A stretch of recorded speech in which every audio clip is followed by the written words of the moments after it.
ഏഷ്യാനെറ്റിൻ്റെ പുതിയ പ്രമോ വന്ന് ലാലേട്ടൻ വന്നിട്ട് പറയുന്നു, ലക്ഷ്മി അക്ബറിൻ്റെ പാവ എടുത്ത ആളെ ഒന്ന് വിചാരണ ചെയ്യാമോ എന്ന് ചോദിക്കുന്നു.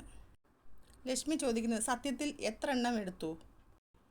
നിങ്ങളെ വിശ്വസിച്ച് വരുന്ന ഒരു പ്രതിക്ക് കഴിമരം വാങ്ങിക്കൊടുക്കുന്ന നിങ്ങളെപ്പോലൊരു സ്ത്രീയോട് സത്യങ്ങൾ വെളിപ്പെടുത്തേണ്ട ആവശ്യം എനിക്കില്ല എന്നാണ് നിവിൻ പറയുന്നത്.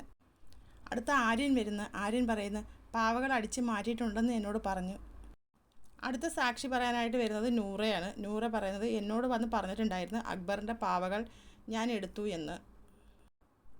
അടുത്തത് ആദില വരുവാണ്. ആദില വരുന്നത് കാണിക്കുമ്പോഴത്തേക്ക് എല്ലാവരും ആദില ഇങ്ങനെ നോക്കുകയാണ്. നിവിനൊക്കെ ഇങ്ങനെ എത്തി കണ്ണ് തള്ളി ഇങ്ങനെ നോക്കുകയാണ്. ലക്ഷ്മി ആദിലയോട് ചോദിക്കുന്നത്, സത്യാവസ്ഥ എന്താണെന്നൊന്ന് പറയാമോ? ആദില പറയുന്നത്, വക്കീലിനും ഇതിൽ പങ്കുണ്ടോയെന്നാണ് ഇപ്പോൾ എൻ്റെ സംശയമെന്ന്.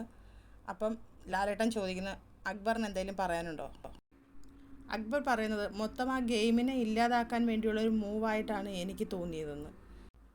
ഇന്നത്തെ എപ്പിസോഡ് കോടതി ടാസ്ക്കാണ്, ലാലേട്ടൻ്റെ മുമ്പിലാണ്. അപ്പോൾ അടുത്തൊരു അപ്ഡേറ്റുമായിട്ട് ഞാൻ വീണ്ടും വരാം. എല്ലാവരും ഒന്ന് സബ്സ്ക്രൈബ് ചെയ്യണേ.